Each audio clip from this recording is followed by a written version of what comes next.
All right.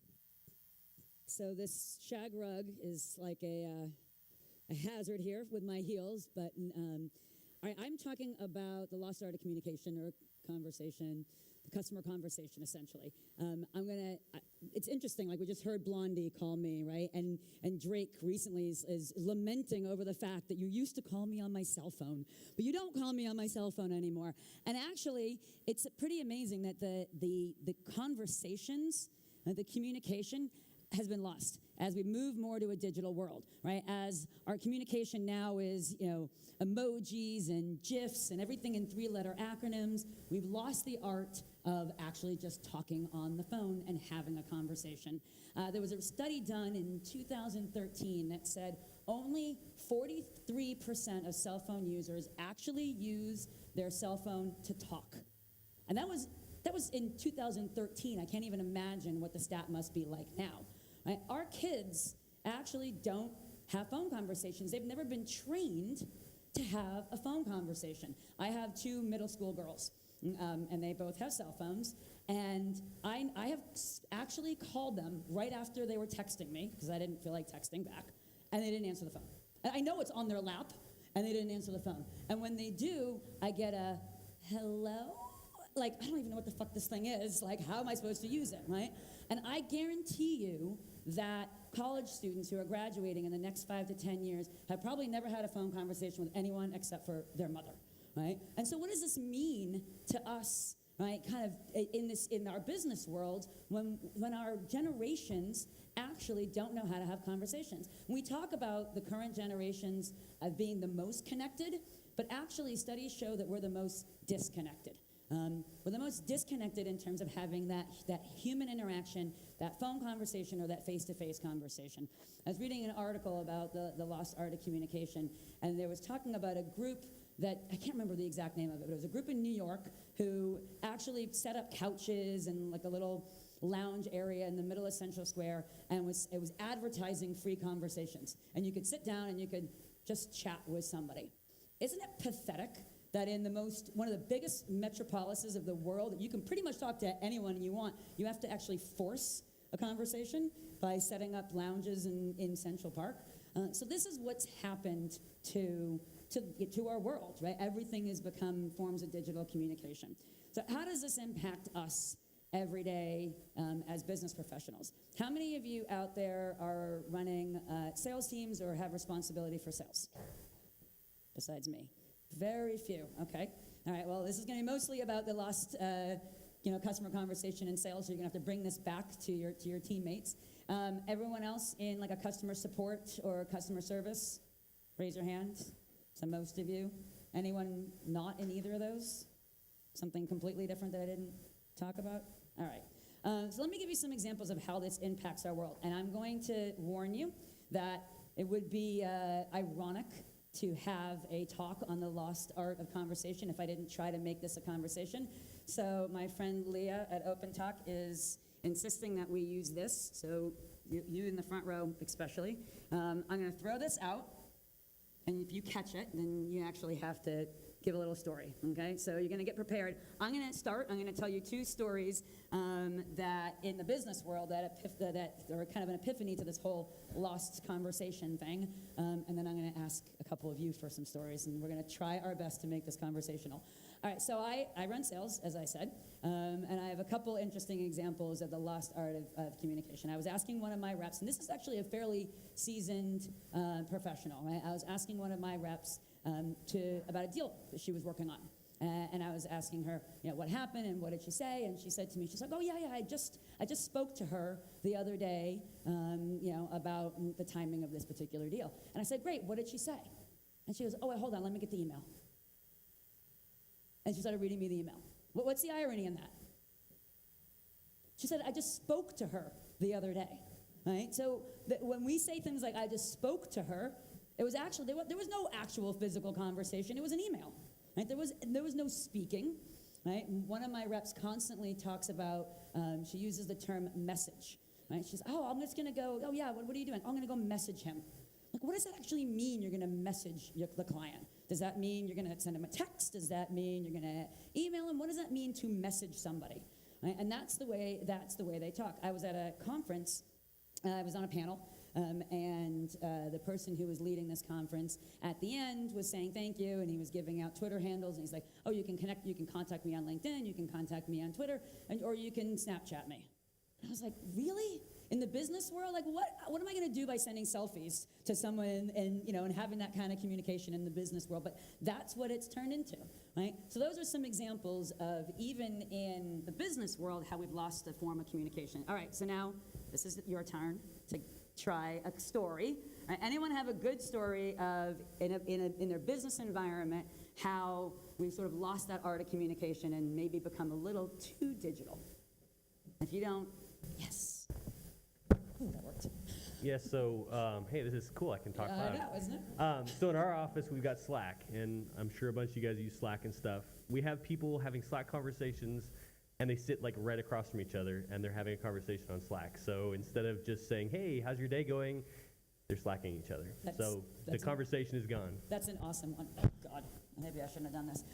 Yeah, that's a great one. I text my daughter when I'm downstairs and she's upstairs, because I know that's the only way she's going to listen. All right, another good story about, in the business world, the lost art of communication. Come on, I need one more.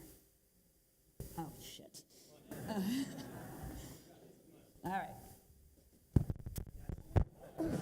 Don't throw it back, Nice please. One time for that throw, huh? That was great. So we have customers who sometimes come to our Facebook page and say, have a customer support question, and we usually say, come back to our website and chat with us. We can help you immediately.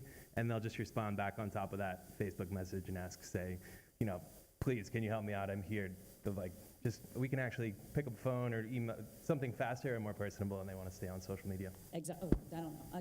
Pass it. I'm in heels, and I'm on a shag rug, and I'm having, blue boxes thrown at me. Not what I signed up for. All right, great. So let's transition the conversation into how this impacts. I'm going to talk about sales specifically because obviously that's my area of expertise, but how this lost form of communication impacts sales, right? In 2015, there was a study done by the CSO Insights, which is a chief sales officer kind of publication, that only 54% of reps are actually making quota. And it's only gotten worse in the last 4 years, right? As our use of electronic devices and how everything is going digital, the actual ability for sales reps to make quota is going down. And you may think, okay, well, maybe there's not a correlation between those two stats, but I truly believe that there is a correlation between those two stats. Yes, there's other things that are impacting snag. Yes, there's other things that are impacting this statistic. I think one thing that's impacting the statistic is the amount of choice that buyers have.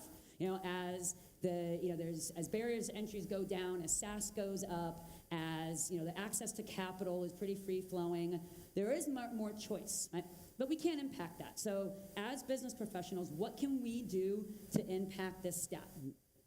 There's a couple things. I actually believe that the fact that sales reps are not able to hit quota is related to two things. One is our over-automation of the sales process and our use of other means of communication besides actually that conversation. And two is, as the buyers get more powerful in their, in the information that they have access to and in their choices, sales hasn't caught up and still has that kind of old mentality of always be closing. And that's Alec Baldwin from Glengarry Glen Ross, if you haven't read that or watched that movie. So let's talk a little bit about the over-automation that's happened. $56 billion was spent last year on sales automation. $56 billion. So we're spending money on everything that we can think of to automate our emails, to make sure that the sales rep can put all their data into a system, right? To automate the analytics of sales. I even have a tool that tells me as I'm typing an email, right, how I should word this email depending on who I'm talking to. Right? We've spent all this money on automating the sales team, right? Look at the inside sales landscape. And this is, I think, 2015. Look at all these technologies that are out there that are all designed to help automate sales. And if you look at the marketing landscape, it's even worse. And marketing tools are also used, right, to automate the the selling process. So from 2011, there were 115 technologies in the MarTech landscape, and in 2016, there's almost 4,000 technologies in the marketing landscape. Right? And so we have dramatically over-automated that human interaction. We're no longer human to human, right? It's all about, how many emails can you send, and you're perfecting that email. And one of the interesting stats that I read about the lost art of communication is that as all of our world becomes digital and we have the ability to script everything, right, we're actually not prepared, we're not equipped to have the impromptu conversation. We spend so much time crafting that perfect email or that perfect Instagram caption. I actually was on vacation with a bunch of teenage girls, and they planned out their Instagram captions a week ahead of time. Like, that's just how ridiculous our world is. We're over-scripted, right? And so we can't have the conversation, right? And when 67% of the buying process is now done digitally because of all the rich information available to buyers, we're just adding more fuel to this fire with the automation. And instead of taking that 33% and focusing on the quality conversation, we're just adding more emails, more texts, and more things digital when we know already 60% is digital. Right? And I believe as a sales leader, it's our job to take back that 33% and make sure that that 33% is quality conversations. Right? People don't want to be sold. They don't, right? They want to feel as if they're buying. And how can you feel anything over a text or over Slack or over Snapchat? Those are not technologies that are going to get me emotionally connected to any kind of particular buying situation.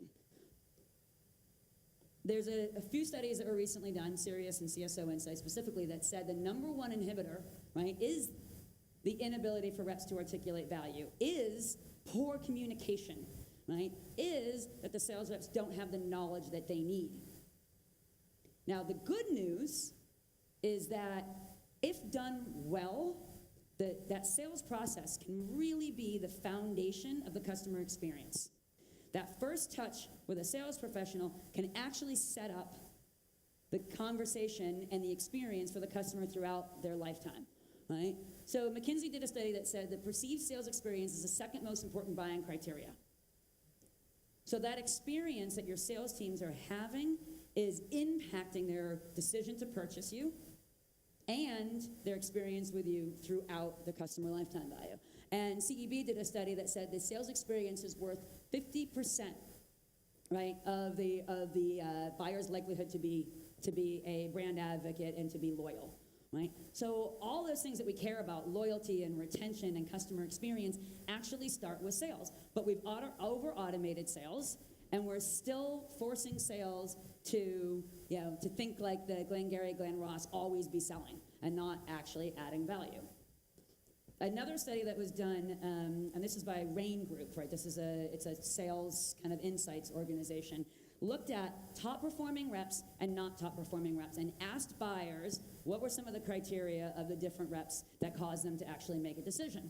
Top performing reps educated buyers on new ideas or perspectives. They collaborated, they listened, they understood, they helped me avoid pitfalls, they connected with me personally, and they showed me how I can achieve my results. These are characteristics of top professionals. Can any of these be done with sales automation? No.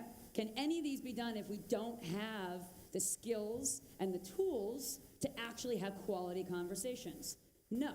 Can any of these be done if we're forcing our sales reps to think always be closing?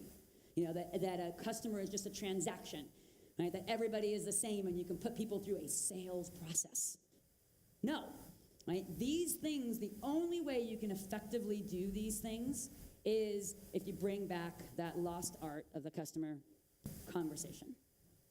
So what I'm going to do now, we're going to get interactive again. What I'm going to do now is I'm going to give you 5 things that sales leaders, and I know not very many of you are sales leaders in this room, but your peers. So you can go back to your peers and you can talk to them and you can influence this, because the customer experience, and even though many of you are in support or in customer success, that a customer experience does start with sales. So your ability to be successful in your role is impacted by what happens on the sales team. So there's some tactics that you can do to Go back to your sales leaders, talk to them about the things they can do to reverse this so you can have a better customer experience throughout the life cycle. So I'm going to give you 5 tactics. I'm going to talk to you a little bit about some of the things that we do at Influitive, and then I am going to take the talk box thing back out and see if you guys have any ideas as well. All right, so the first thing, I believe that a sales professional needs to treat everyone like a customer on the first touch, not a prospect. Nobody wants to be prospected.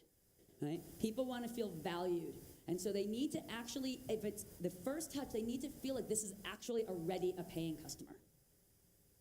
Now, how can we do that? There's a whole bunch of ways you can do that. I have about 10 ideas. I'm going to throw out one, and then I'm going to see if you guys can come up with a couple others, right? So the first thing that you can do is you can change your sales process to a buying process. We tend to use words in sales like a close plan and negotiation, right, and discovery. And these are words that are very self-serving. These are words that we care about. I suggest that you flip them. So instead of talking about a close plan, call it a success plan. Instead of talk about discovery, call it learning. Right? As a buyer, I don't feel like I'm in discovery. I feel like I'm learning. Right? As a buyer, I don't feel like I want a demo. Right? I want to better understand what my alternatives are. So just simply changing the language will force your reps to think more like buyers and force them to actually treat prospects like customers. All right, now it's your turn. Anyone have anything that they've seen in their business where, again, I don't know how to go back on these things. Remember, the first thing is treating your first touch, right, like a customer. So treating that prospect like a customer and not like a prospect. Anyone seen anything work in their organizations? I'm going to pick on people in the middle because, right, or over here. No? Come on. All right, you guys worked so beautifully at the beginning and then not so beautifully. All right, I'll give you one more. I'll juice up with one more idea, right? So we tend to hold back content, because we want to, as a sales person, we want to kind of control the process. Why would you ever hold back content for a customer? If a customer said, hey, help me with a best practice, would you ever hold back content?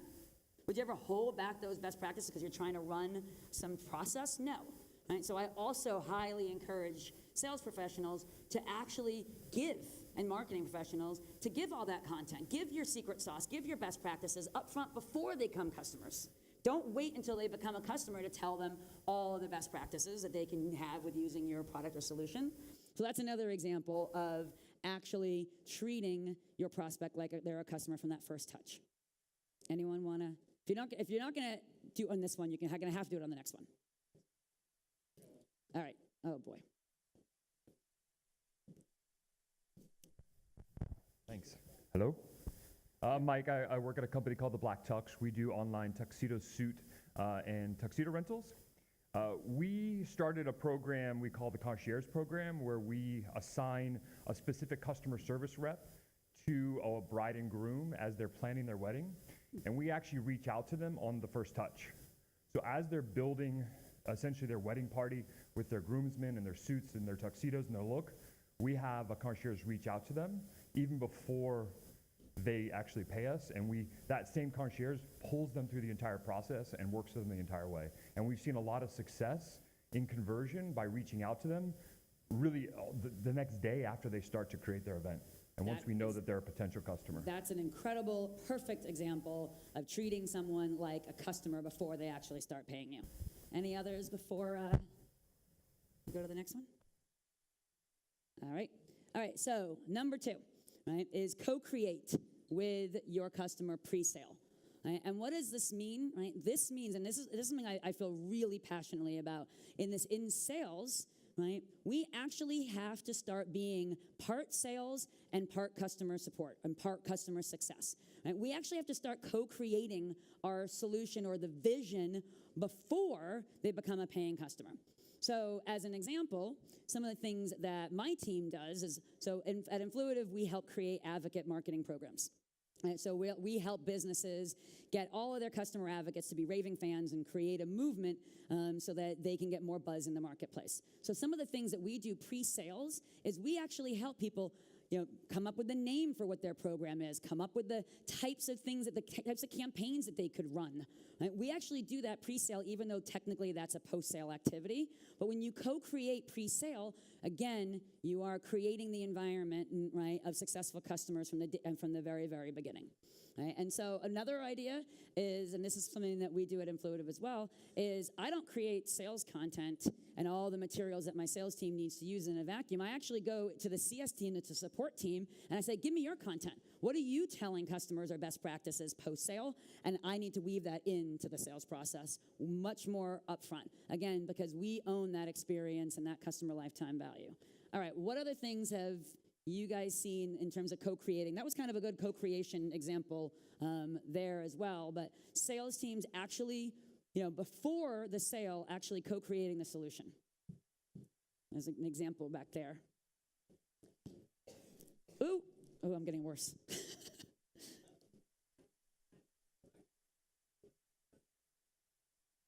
Doesn't seem like it's working anymore.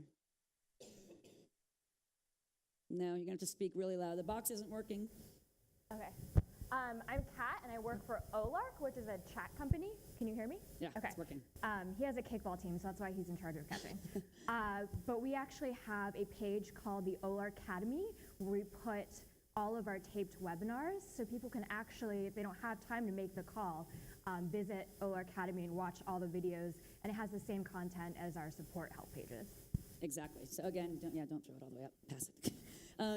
Putting all of your content and all of your education materials online, educating your sales teams to be able to have those conversations is just going to start a much better customer experience in the long term. All right, 3, pick up the damn phone. Right? I can't even tell you how many times I have to, and I do use the expletive version, right? I can't even tell you how many times I have to tell my reps just to, pick up the phone, stop the email, stop the Slack, stop the texting. I actually had a rep, tell me that he was closing a deal over text.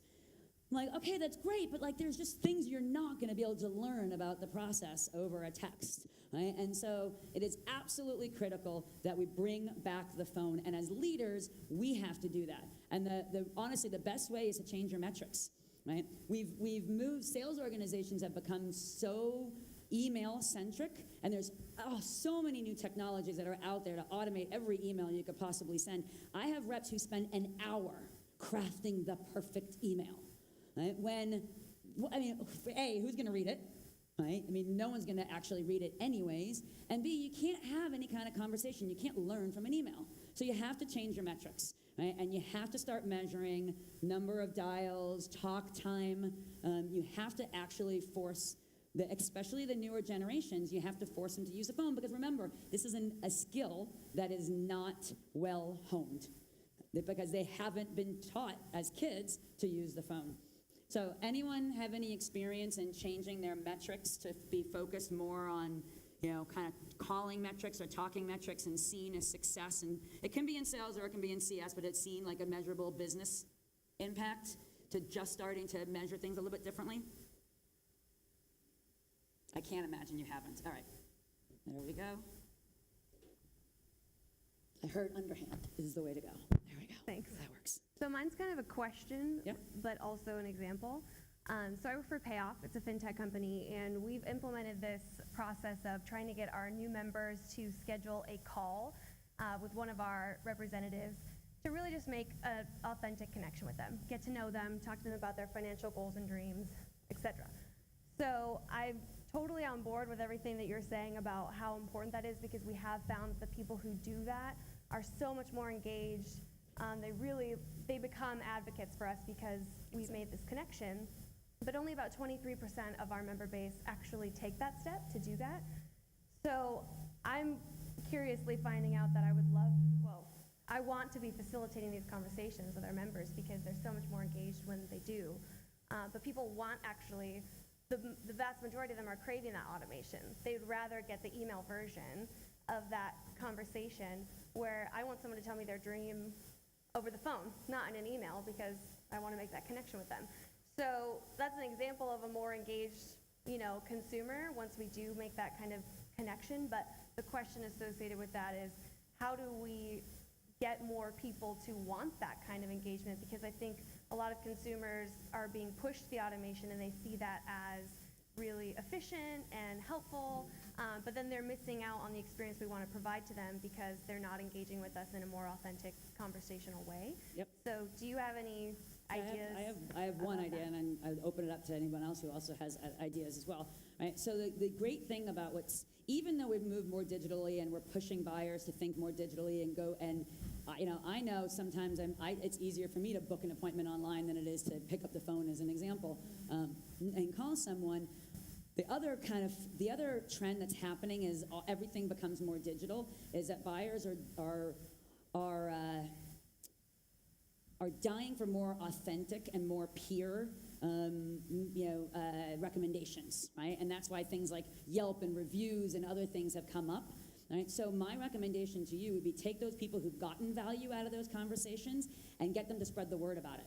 Right? Get them, right? You get quotes from them that you can put on your website that says, I had this great conversation and it changed my life in this way. Right? And because they will listen to their peers more than they'll listen to you. If you say as the brand, hey, please talk to us, it's like, oh, here's another brand who wants to sell me something. Exactly. But if their peers are saying, I got value out of this, that's going to go a lot longer way, because they're looking at their peers for that sort of validation and that authenticity. So that would be one idea. Any other ideas? And you can throw the box this time if someone raises their hand. Anyone else? Any other ideas on how to handle that situation? If you do, what was your name? Tanya, Tanya. Talk to Tanya afterwards. All right. should I throw it back to you? I think. All right. Okay, so, all right, that's talking on the phone. But it's not just important to actually have more conversations and have more dials. It's also important to focus on the quality of those conversations.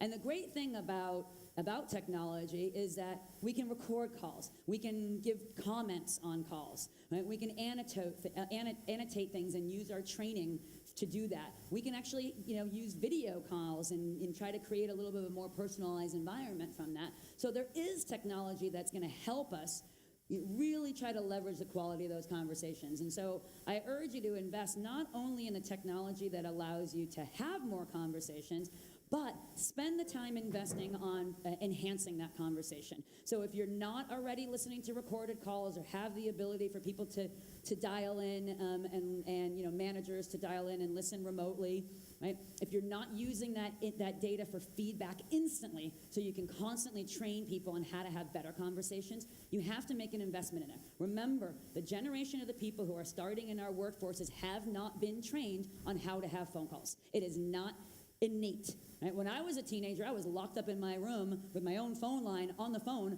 constantly. Right? So I learned how to have a conversation. Our workforces don't know how to. So as a business, you actually have to invest in training them. And it sounds silly, but I invest in training my reps. What is the first 2 words you say when someone picks up the phone? Do you say hi? Do you say hello? Do you say, my name is Emmanuelle? Do you say something else? I mean, you have to go as far as even training on what are those first few things that they say. And you have to record, and you have to listen, and you have to train, and you have to make that investment.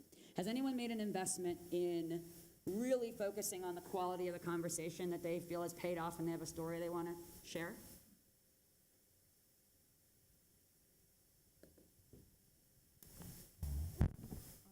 Hi, so I'm Conria. I work at Collective Health. I'm a team lead, and we have a great member advocate team. We're focused on healthcare, so we have a lot of really difficult conversations with our consumers. A lot of the people that work on our team are new grads, and I don't think spend a lot of time on the phone. And so we actually built an equality program where we kind of evaluate 2 calls per agent per week and kind of look at, did they hit all the things like, hi, my name is Conria. I'm calling from, this is Collective Health. And we kind of give feedback on maybe show more empathy here, or maybe, ask the member what their need is here and kind of have that conversation. And I think it's been really helpful even to listen to yourself on the phone to say oh, I don't sound that, I should maybe slow down or whatever.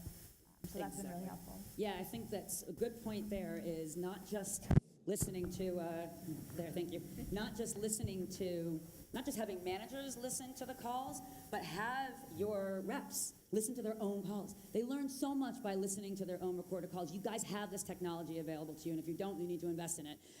But they learn a lot by listening to themselves, so I highly encourage you investing in that. And last, right? And this is really a little bit more on the sales side, but sales professionals are compensated on the win. They're compensated on the closed deal. And this just prolongs that, always be closing, not really adding value type of mentality in the sales organization. And I'm going to challenge you to go back to your sales leaders and ask your sales leaders to compensate your sales reps on things that are really measurable for the long term, right? Not that short-term win, not that drive-by, right? But things that are going to show long-term customer value. That might be loyalty or growth or advocacy or something that shows long-term. I believe that the sales professional needs to be focused not just on the win, but on the long term. At Influitive, we do advocate marketing. We help create advocates, so obviously we really believe in this. I wrote a whole blog post on this, so if you're more interested in exactly what we do, you can go check out my blog post on LinkedIn. But I comp my reps on advocacy. So when a rep closes a deal, they have a very long tail of things that they get compensated for, right? That actually that shows advocacy. So every time a customer is an advocate, and we have a lot of ways of measuring this, they get compensated on that. It's a radical departure from just selling, just comping reps on closed business, but it allows them to think about the importance of the long-term value of this customer relationship and not just the short-term value. So I implore you to think about also compensating your sales teams on something that's a little bit more long-term. Has anyone tried that? Has anyone comped their sales teams on advocacy or retention or growth? Just a show of hands since we're running out of time. Not a lot. All right, good. So you have some homework that you can do when you get back. All right, so in conclusion, right, there's a lot that's been written on the death of the salesperson. Right? There's been a lot that's been written on the fact that everything has gone digital means that there's no longer a need for the salesperson. I disagree. I believe that if the salesperson focuses that 33% of the process that's not digital, right, and focuses on having quality conversations, right, and focuses on adding value in those conversations at every step of the way, that the sales professional does not need to be automated. And actually, as we saw, buyers are begging for that. So I implore you to go back to your sales teams and help them bring back the lost art of the conversation. Feel free to contact me on Twitter, and if you want to learn more about Influitive, I'm also happy to help. Thanks for your time.